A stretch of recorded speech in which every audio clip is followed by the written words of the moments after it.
आज मैं विशेष रूप से जालंधर के लोगों की भी सराहना करूंगा, जिन्होंने स्वच्छता से स्वागत पहल के माध्यम से इस कार्यक्रम को और सार्थक बना दिया है।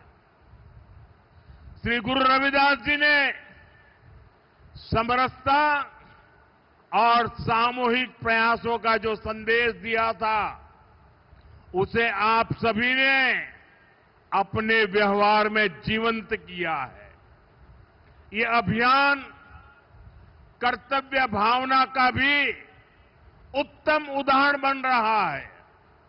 साथियों, आज के दिन मैं इस मंच से पंजाब के महान सपूत सरदार तेजासी समुंदरी जी को भी अपनी श्रद्धांजलि देता हूं। आज उनका 100वां शहादत दिवस है। उन्होंने अंग्रेजी शासन काल में सिख हितों की रक्षा के लिए अनेक आंदोलन किए। सरदार तेजासी जी ने अपना पूरा जीवन मातृभूमि की सेवा में समर्पित कर दिया। आज से शुरू हो रहे उनके शहादत वर्ष से जुड़े कार्यक्रमों से हम सभी को प्रेरणा मिलेगी। साथियों, केंद्र की भाजपा सरकार की भी प्राथमिकता है भारत के हर नागरिक की सेवा, भारत के हर नागरिक का जीवन आसान बनाना और उसे आगे बढ़ने के लिए नए नए अवसर उपलब्ध कराना। और इसलिए हम नागरिक देवो भव इस मंत्र पर चल रहे हैं। गरीब हो, मिडिल क्लास हो, ऐसे हर परिवार को बेस्ट से बेस्ट सुविधा मिले, ये हमारा प्रयास है। और नागरिक देवो भव का ये भाव हमारे काम में दिखता है। साथियों, जो भारतीय रेल है, एक गरीब परिवारों की, मिडिल क्लास परिवारों की सवारी है। लेकिन 2014 से पहले तक रेलवे की क्या स्थिति थी, ये आप अच्छे से जानते हैं। कांग्रेस सरकार नई ट्रेनों की झूठी घोषणा करके आराम से बैठ जाती थी।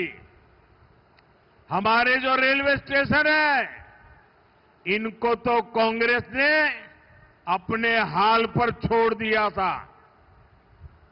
यहां तक कि अंग्रेजों के जमाने में जो स्टेशन बने थे, उनकी सूद लेने वाला भी कोई नहीं था। साथियों, भारतीय रेल का नेटवर्क इतना विशाल है कि रोज उसमें जितने यात्री सफर करते हैं, उतनी तो कई देशों की आबादी भी नहीं है।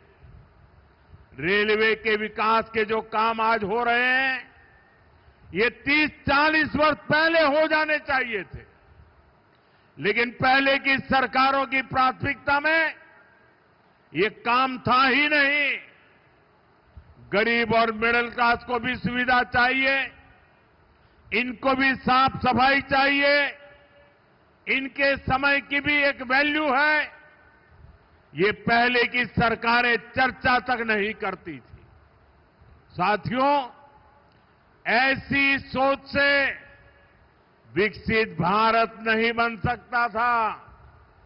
इसलिए बीते वर्षों में भाजपा सरकार ने स्थितियों को बदलना शुरू किया। आज पूरे देश में रेलवे स्टेशनों का कायाकल्प किया जा रहा है।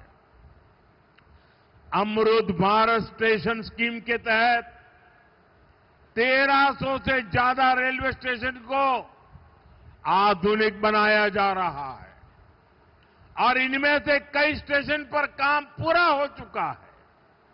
आज ऐसे ही 75 स्टेशन का लोकार्पण किया गया है।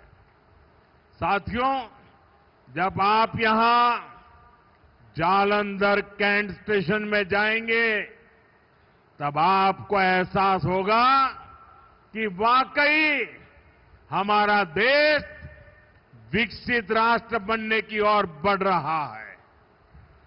ये केवल स्टेशन नहीं है, ये एक प्रकार से सिटी सेंटर है।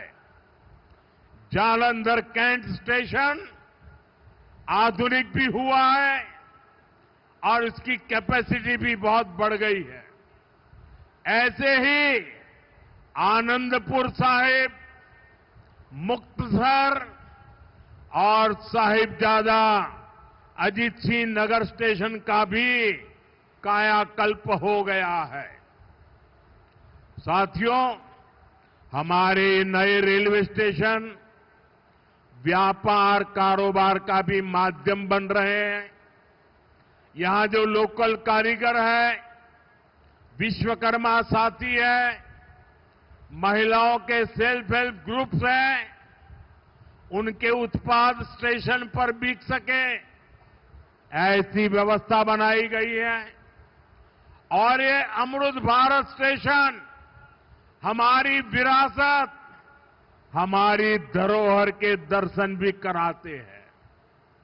अब जैसे जालंधर है, यहां की पहचान स्पोर्ट्स से है, खेलकूद से है, तो जालंधर कैंट स्टेशन में पंजाब की खेल परंपरा और लोक संस्कृति के दर्शन होते हैं।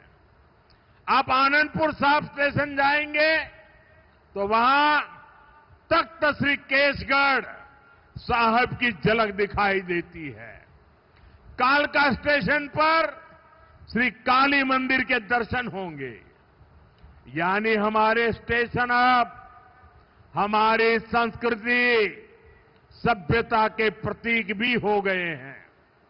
साथियों, हम अपने पूर्वजों से प्रेरणा लेते हुए, उनका मान बढ़ाते हुए ही एक सशक्त राष्ट्र बन सकते हैं।